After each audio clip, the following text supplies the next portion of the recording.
demons, possessions, demons, ghosts, demons. So I'm gonna exorcise you. Hello. Hello. How are you? I'm doing great. Did you hear that? I did.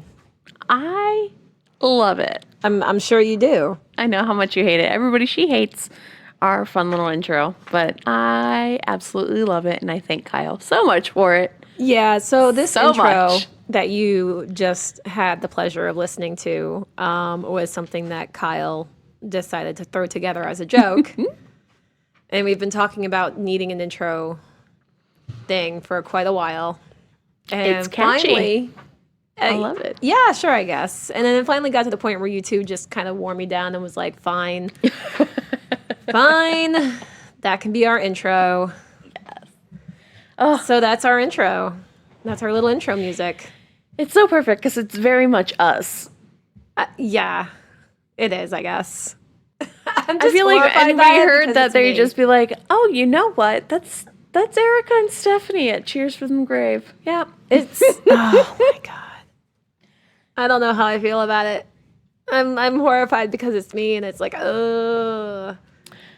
Oh, well, you got the good voice. Yeah, not really. It is what it is. Oh my god.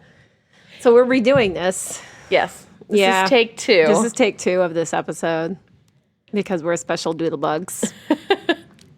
And I mean, I think it's because we're having a good day. yeah. You had a Rita, and now we're drinking water. Yeah. So we're kind of calming down. We are kind of coming down. I had medication, but Yes. it was a different kind of vibe I was throwing. We this is episode 7. We did episode 6 earlier today because we wanted to try and get 2 episodes in to record, and now we're on episode 7. Yes, and you got some fun stuff to talk about. I so do. Yeah. Let's hear it. Okay, so let's just jump in. Oh, by the way, I'm Erica, And I'm Stephanie. and this is Cheers from the grave. So, kind of going a different route this time.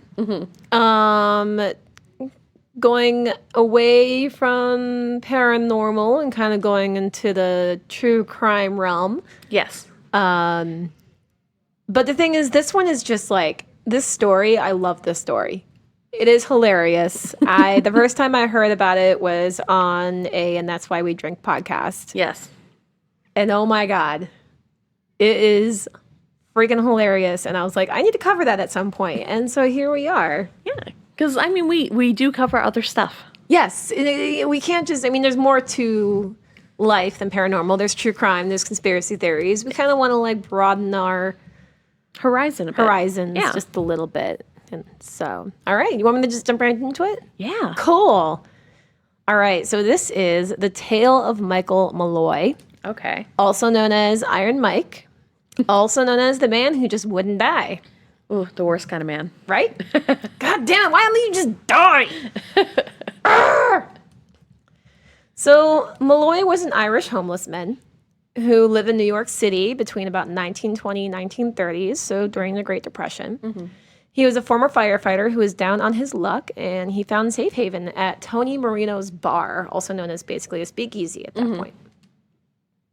Yeah, because during that time was Prohibition, right? I not so can't much. remember what years the Prohibition was, and I don't want to sit here and be like, yeah, and then have someone at me and be like, you're wrong. You're wrong. You're wrong. You should know. If you want to Google it, by all means. But anyway, he did find safe haven in Tony Marino's bar. He would drink until he passed out, and also had a number of running tabs open. Some would be paid by fellow customers, while others were just left open in general. Now, Marino would allow Malloy to continue drinking on credit, but after a while, it did start to prove bad for business. During a round of drinks, Malloy's friends or acquaintances, let's just say Marino and then Francis Pasqua, who just so happened to be an undertaker, and Daniel Priestberg, came up with a brilliant idea to come up with some quick cash. So their plan was to take out a life insurance policy on Malloy and then murder him. Okay. Yeah. They're like, we want money. What can we do to get some money? You have bills to pay, and we need that, and you're clearly not paying it. So, like, I can understand. I can see it. So what can we do to get some quick cash? But, you know. Let's take out a life insurance policy, right? Exactly. So Malloy's background wasn't very well known. As far as they knew, he had no family, and because he was such a drunk, they figured it'd be an easy win, and he certainly would not be missed. Mm-hmm. So Marino was already privy to how to do this. He had taken out a life insurance policy on a homeless woman named Mabel Carson about a year or so prior. He killed her and collected about $2,000 afterwards. And with today's inflation, it comes out to about $37,000. Yeah, that's more than a lot of people make on minimum wage. Right? Nowadays, yeah. More than I make. So how he did it was on a frigid night, he force-fed her alcohol, stripped off her clothing, doused the sheets with mattress and ice water, pushed the bed underneath an open window, and then she died. The medical examiner listed the cause of death as bronchial pneumonia, and Marino then collected money without incident. Wow. Mm-hmm. So he was like, I already know how to do this. Let's do it again. Let's do it again. One night on the meeting, Marino and the guys got together, and Marino's like, look, he looks all in. He ain't got much longer to go anyhow, so this stuff's getting him. Mm-hmm. So he and Pasquale, how did I pronounce it? Pasqua, glanced over at Daniel Kreisberg. Daniel Kreisberg was a 29-year-old grocer, by the way, and a father of three. He later said he had participated for the sake of his family. Because, I mean, if you have a father of three and you're in the Great Depression, you're going to do anything it takes to... Yeah, that's mouths to feed. Yeah. It really is. Like, mm-hmm. So with that, the gang then set into motion a macrame chain of events that would earn Michael Malloy the title of the man who just wouldn't die. Mm-hmm. Worst kind of man. Right. So Pasqua agreed to do most of the paperwork, which meant having Joseph Murphy, who was somebody else who worked at the bar. He was one of the bartenders. Call himself Nicholas Malloy, a.k.a. Michael's brother, supposedly, quote unquote, to meetings with the insurance companies. They even had him say that he was a florist in case someone needed to verify information. So it took about 5 months for Pasqua to secure 3 insurance policies, 2 with Prudential Life Insurance Company and 1 with the Metropolitan Life Insurance Company. Both companies which are still active today. Yes, MetLife. Yepers. I used to have that. So if the plan went off without a hitch, the group would then split $3,576, which comes out to about $66,184 in today's money. The murder trust, as the press would eventually call them, now included a few other of Marino's regulars, included petty criminals John McNally, Edward Tin Ear Smith, and so-called Tin Ear, even though his artificial ear was made of wax, quote-unquote tough Tony Bastone, and his slavish sidekick Joseph Maglione, Maglione, Maglione. We're just going to say Joseph. So one night in December of 1932, the murder trust gathered at Marino's bar to commence the killing of Malloy. So to help, Marino informed Malloy to help with the competition between the local bars, he would actually open a free tab for Malloy. So Malloy was like, oh my gosh, are you serious? You're just going to free tab, which means that I can drink as much as you want? Are you, like, really? So since Malloy was such a heavy drinker, they figured that they just kept refilling his glass. He would just succumb to alcohol poisoning and either choke on his own vomit or just somehow fall and slam his head against something and cause him to die. Yeah. So they kept refilling his drink basically until Marino's arm tired of holding the bottle. And remarkably, his breathing remained steady, his skin retained its normal ruddy tinge, and finally he dragged a grungy sleeve across his mouth, thanked his host for the hospitality, and he'd be back soon. And he left. And within 24 hours, he was back. Wow. Malloy followed this pattern for about 3 days, pausing only long enough to eat a complimentary sardine sandwich. Marino and his accomplices were at a loss. But on the 4th day, Malloy stumbled into the bar, saying, "Boy," he exclaimed, nodding at Marino, "ain't I got a thirst." Ain't I got a thirst? Oh, wow. Oh, goodness. So the group of men began to grow impatient and decided to up the ante. One of the men suggested to just shoot Malloy in the head, but they knew the solution had to be a little bit more subtle to avoid being caught. Yeah. Yeah. So you know what? I feel like you just, shooting someone that's gonna It would kind of cause a little bit of a... suspicion. Yeah, suspicion. Exactly. So you want to know what their solution was? What? To mix wood alcohol with his gin. Oh, now, do you know what wood alcohol is? Yeah. It's basically antifreeze. Yeah. Yeah. So their solution was, again, just to mix wood alcohol with which is basically antifreeze, with his gin. Now, drinks back then containing just 4% of wood alcohol could cause blindness, and by 1929, more than 50,000 people nationwide had died from the effects of impure alcohol. Wow. Yeah. Okay. So that's kind of how strong this shit is, right? So they'd serve Malloy not shots tainted with wood alcohol, but wood alcohol straight up. Ugh. Yeah. So Murphy, one of the bartenders, bought a few 10-cent cans of wood alcohol at a nearby paint shop and carried them back in a brown paper bag. And he served Malloy shots of cheap whiskey to kind of get him feeling good, and then just made the switch. So the gang watched as Malloy downed several shots and kept asking for more, displaying no physical symptoms other than those of typical inebriation. Wow. Yeah. Oh my God. He just kept downing it basically straight up antifreeze. As quoted by the New York Evening Post, someone said he didn't even know what he was drinking was wood alcohol. And what he didn't know apparently didn't hurt him. He drank all the wood alcohol he was given and came back for more. Wow, he really is. He just liver really of steel. So, he just kept this up for several nights until one night Malloy just crumpled to the floor without warning. Pasqua got up to check on Malloy, checked his pulse, which is faint, and then his breathing, and it was slow and labored. So thinking this is it, the gang just waited patiently, hoping that, this would be it and they could just cash in. So then there was a long, rattled breath, but then, to their shock, he started to snore. Just snore. So he woke up a few hours later, yawned, rubbed his eyes, and said, "Give me some of that old regular, my lad." Marino then began to worry because this was starting to become costly between the free drinks and the premiums of Malloy's life insurance. Marino was worried that his bar would go bankrupt if this continued. Mm-hmm. So Tough Tony, one of the men, suggested, again, just blunt force. However, the other man was like, no, this death has to come off as accidental. We can't sit here and make it look like someone just flat out killed him, because then we wouldn't get there'll be an investigation, and then we wouldn't get the policies, etc. So since Malloy had a fondness for seafood, Pasqua suggested drop some oysters in dentured alcohol, let them soak for a few days, and then serve them to Malloy while he was drunk.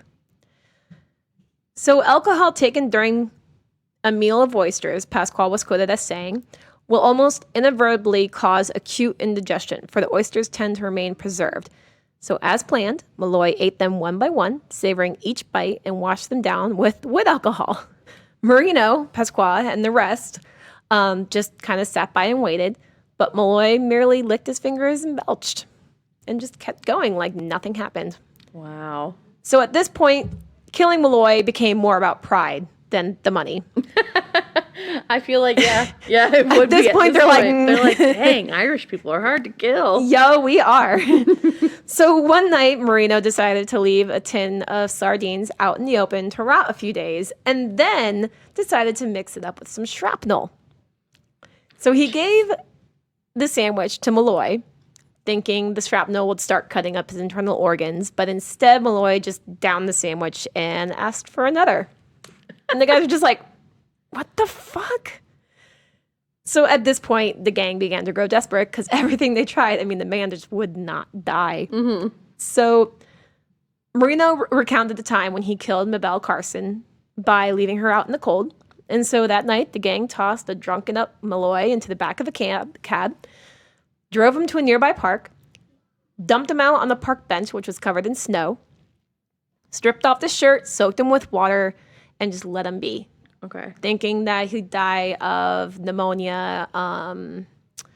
Bronchial. No, hypothermia. Hypothermia, yes. Okay. However, Oh my God. the next morning, Marino opened his bar and found Malloy in the basement. So sometime during the night, Malloy woke up, trudged his way through the wintry streets of New York, and persuaded Murphy to let him in. And when he awoke, he complained of a wee chill. Just a wee chill. Just a wee chill. So as February rolled around, another payment of the insurance claims were due. And one of the murder trust members suggested to run Malloy over with a car. A few of the other men were skeptical, but others were intrigued. Besides, this was starting to become drawn out. Yeah.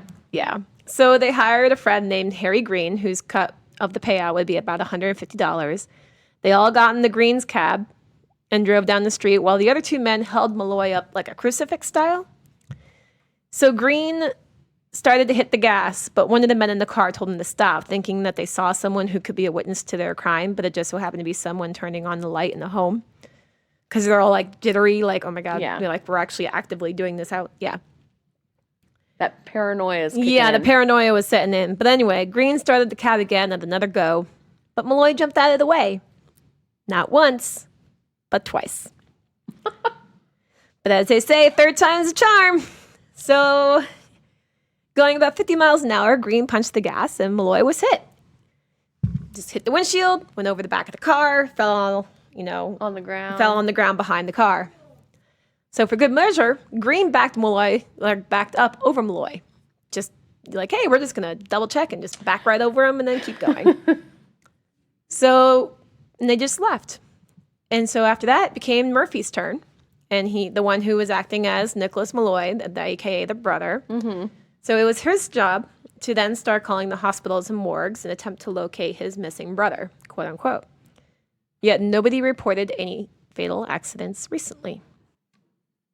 So 5 days have passed since the incident, and Pasqua began to plot another murder, basically. It's like, hey, why don't we just find another anonymous drunk, pass him off as Malloy, and go from there? But as they were in the middle of plotting this, the doors to Marino's bar flew open, and in walked Malloy, battered and bandaged. He greeted the men saying, I sure am dying for a drink. Wait, so he didn't even know that they were the guys? No, he was too Wow. drunk to even like. And the thing is, the men, and this going forward, like the men asked if he remembered anything that happened for fear of being all turned in. But Malloy was like, no, all I remember is the taste of whiskey, the glare of rushing lights, and then blackness. He woke up at Fordham Hospital only wanting to go back to the bar. Oh my God. At this point, the men are just like, that's it. We need to just flat out kill him. Like, Yeah. this is it. This is done. This is insane. This is not okay.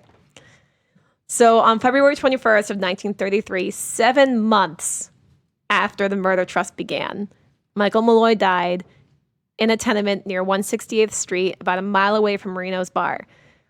The men had placed a rubber tube from a gas light and ran it into Malloy's mouth and tightly wrapped his face up with a towel. So they basically force-fed him, like, gas. Oh, gasoline? Gasoline. Oh They my basically force-fed gosh. him gasoline. Dr. Frank Manzella, a friend of Pasqua's, filed a phony death certificate citing pneumonia as the cause of death. The gang received only $800 from Metropolitan Life Insurance Company, and Murphy and Marino each spent their share on a new suit. But when Pasqua went to Prudential Life Insurance to collect the additional 2 policies, the adjuster asked when he could see the body, to which Pasqua said he was already buried. The thing is, when it came to turning in life insurance policies, the adjusters have to do a exam of the body to make sure that there is no foul play or anything like that, you know? So the insurance company called the authorities, and an investigation ensued. Malloy's body was exhumed in May of 1933, where the cause of death of pneumonia was said to be basically phony and was proven to be something more malicious, a.k.a. drowning of gas. Wow. Yep. Green the cab driver. He was upset with his cut, so he began talking. And suspicions about Marino and the homeless woman also began. So they were like, oh, wait a second. So they ended up connecting the homeless woman and Marino. And then after that, after the investigation, everyone began talking and eventually faced charges. So Frank Pasqua, Tony Marino, Daniel Kreisberg, and Joseph Murphy were all tried and convicted of first-degree murder and sentenced to death by the electric chair at Sing Sing Prison. And they all died on the very first try.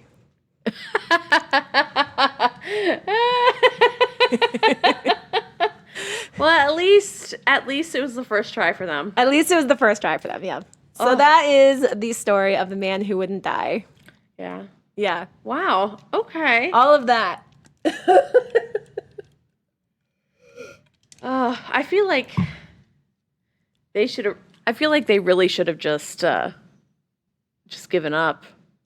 Well, that, and also, you don't bring that many people into a murder. You know someone's gonna talk. Exactly. And you know what? I think, like, from what I understood, too, like, it became, like, a thing where more and more people were like, oh, my God, let's start placing bets on this or whatever. Yeah. Like, This is the actual story of Deadpool. I was just thinking the same thing. Oh my goodness. So That's a good story. Isn't it? That was a good one. I did yeah, enjoy it. I thought that was great. Oh, my gosh. It's The Irish are hard ones to kill. We are pretty difficult Yeah. to knock off. And that's why I was also kind of like, dang, they're trying with alcohol. I'm like, they do realize he is Irish. Yeah. The livers are designed differently. Yep. So what you got for me? So I'm gonna hold on. I got a cat Got butt a in my cat face butt in now. your face. So I want to, because we're kind of out of our realm right now, we're talking about true crime. I was going to talk about, some conspiracy theories. I like a good conspiracy theory. My favorite is definitely, it's called the Mandela Effect. Ooh. You know, where everything just seems like a glitch in the Matrix. Yes. Like the Bernstein Bears and Bernstein. Bernstein. Oh my God. So basically, this term, the Mandela Effect, was coined in 2009 by a paranormal researcher named Fiona Broom. And it was named after Nelson Mandela. Okay. The whole reason it was named after Nelson Mandela is because a good chunk of people remember him dying in the 80s. Yeah. While he was in jail. However, his actual date of death was not until 2013. Huh. Yeah. So, like, I even asked my parents this, and they're like, oh, I remember him dying in the 80s. I could even somehow remember him dying in the 80s. Yeah, they and I remember was born watching in a 82. televised Yeah. event and being like, oh my God, he passed away in jail, sort of thing. But no, when they, announced that he had died in 2013, I think everybody was just like, wait a second. I thought he was already dead. Yeah. Yeah, because I remember when he passed away in 2013, I was like, I thought he was dead already. I'm confused. Yeah. So Fiona Broom had started researching stuff like this prior to his actual death, because technically if he died in 2013, couldn't have been coined in 2009. Mm-hmm. So she started researching the effects on time travel and like glitches in the Matrix. And that's after is when she named it the Mandela Effect. Okay. And this has also come to term with different things like we said, the Berenstain Bears. Mm-hmm. How people remember it being the Berenstain. Yeah, whether it's spelled with an E or with an A. Mm-hmm. Yeah. As well as other things like Pikachu. Oh my gosh, yeah. He does not have a black tip on his tail, but if you ask anybody, they remember him having A black tip on his tail. tip on his tail. Oh my God.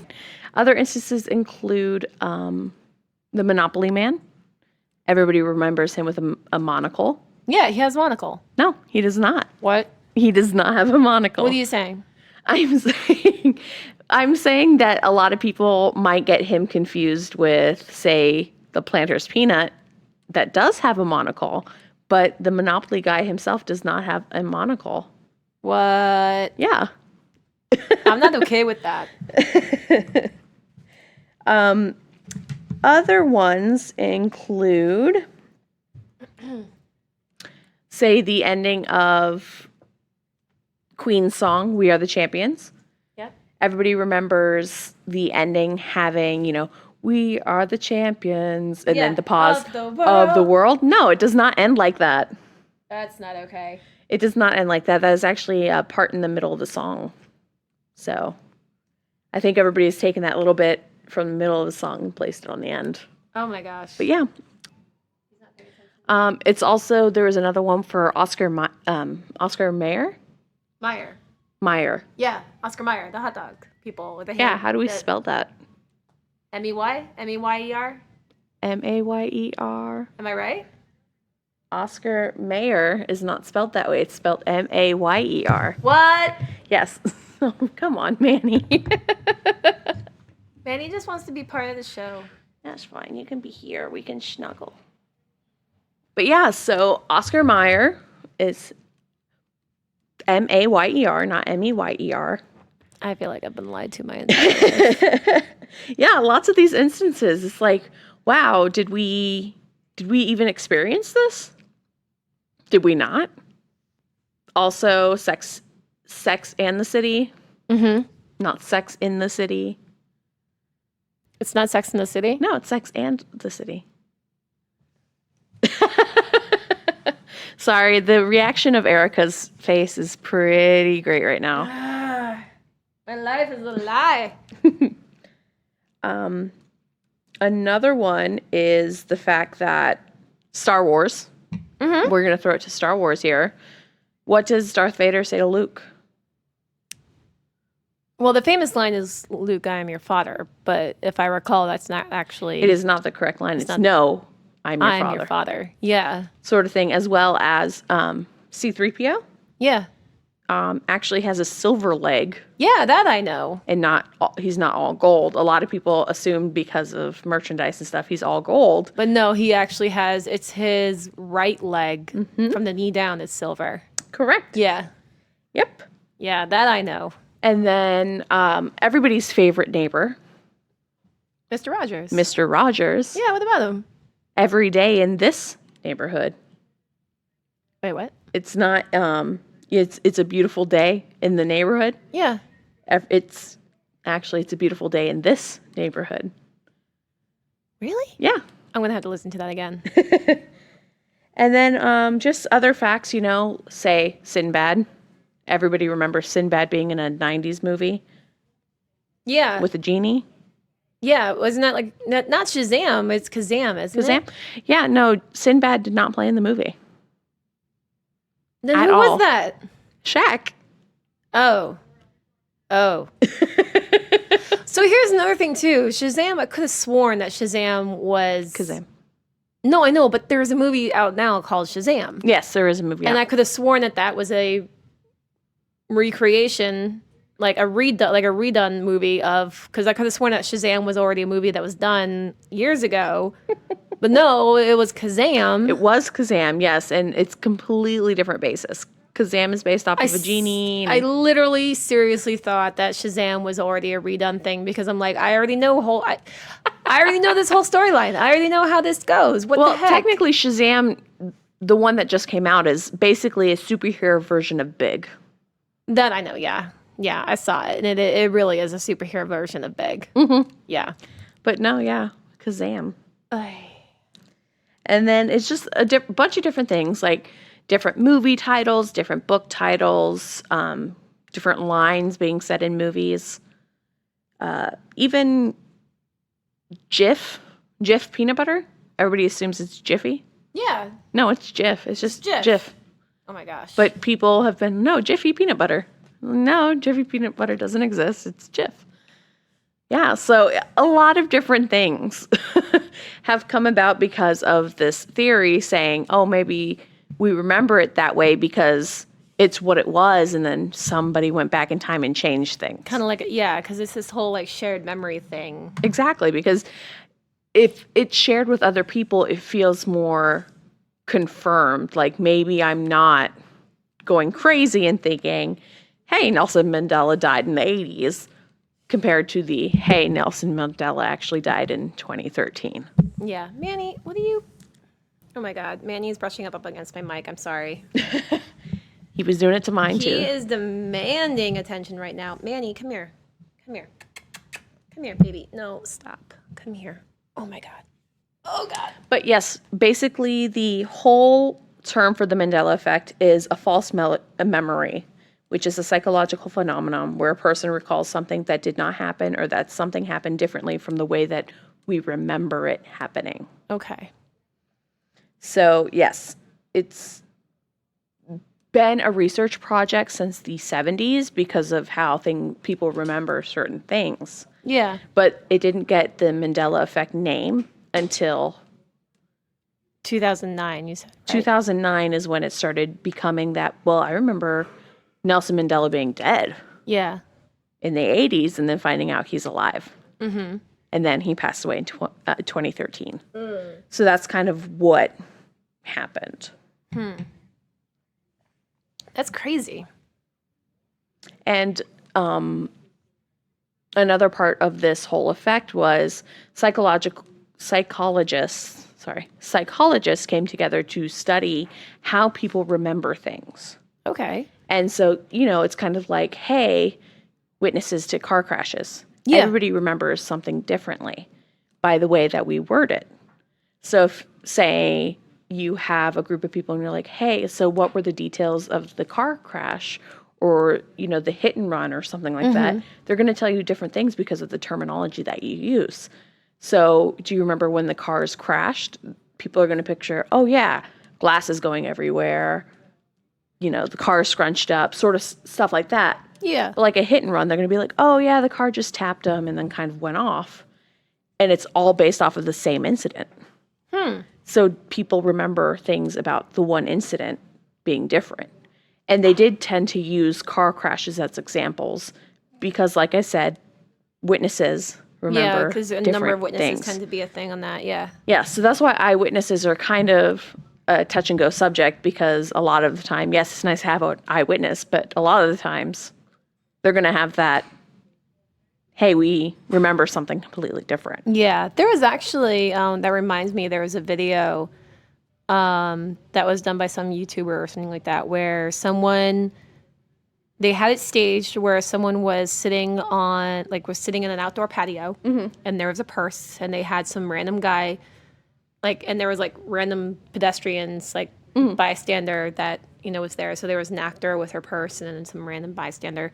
And then this guy, another actor would come up dressed as someone who was a criminal or something, whatever, and would steal the purse and run off. And then later on, as they're asking for help, that same guy dressed in something else would come in and be like, oh my gosh, what happened? And would try to get a description of everybody. But for some reason, the description just wasn't the same. And even though he was standing right there, the woman, the people would be would not even know it was the same guy or something. Yeah, so it's the Mandela effect is basically a memory thing. Yeah. And the whole reason it's considered a conspiracy theory is because it's mass amounts of people remembering stuff differently. So yeah.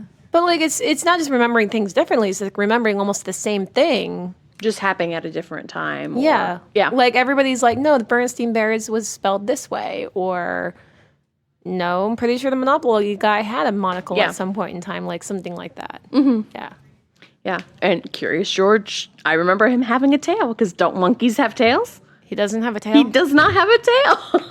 Are you fucking kidding me? I thought he has a tail. No, he does not have a tail. I need to look this shit up. Sorry, I can talk about the Mandela effect all the time. There's Holy pictures crap. with a tail, pictures without a tail. Well, I don't know if that one is actually apparently there was an image of him with a tail at some point. At some point. But most of the time he doesn't have a tail, no. No, he doesn't have a tail. The fuck? And so, yeah, those are some cool little tidbits of the Mandela Effect. Nice. Yeah. Very cool. All right. Well, you say we wrap this up? Yeah. We good to wrap up? Yeah. Awesome. There's going to be a lot of editing for Kyle in this episode because there's lots of pauses. So I'm very sorry with the shortness of this episode as well. Yeah, it's a little short episodes, but it's okay. It's all about the quality, not the quantity. Exactly. So, Stephanie, where can they find us? You can find us at cheersfromthegrave.com. You can find us on Twitter at cheersfromgrave. You can also find us on Instagram at cheersfromthegrave and also Facebook at cheersfromthegrave. Yep. And if you have any cool stories, personal experiences, some of your favorite paranormal stories as well, anything that you find interesting that you would like us to cover, you can send that information to cheersfromthegrave@gmail.com. Also, we have a Patreon account, so if you'd like to make a donation, we do have some cool little extras. If you become a patron, we have $2 and $5 tiers. It's patreon.com/cheersfromthegrave. So if you'd like to become one of our patrons and donate, that would be awesome. Again, those donations do help us continue this broadcast. It helps us with the equipment, server space, Yes. et cetera, et cetera. And plus you get cool little trinkets from us. You Yeah, get exactly. a shout out on our $2 tier, as well as getting some other cool instances. Yeah. You get shout out in our podcast. You get it on social media. Yep. There's also, you get a nice little signed thank you note from us from the $5 tier. Like an actual physical letter from us. So all that little cool things. But if you do want to become a patron, that'd be fantastic. We do have one $2 tier patron right now, which is phenomenal. And again, thank you. And we love you so much. Thank you. We love you so much for becoming that. But yeah, that's about all I have. We are actually going to do a listener story. We finally have enough. We finally have enough of you guys sending in cool and We have about 3 emails that we're gonna do a listener story on. So I think that's good enough to do a listener story. So I think we're gonna start getting that in. But I mean, we can't continue listener stories if you don't send them in. So send them in. yes. please. And once again, our email is cheersfromthegrave@gmail.com. I'm Stephanie. And I'm Erica. And this is Cheers from the Grave.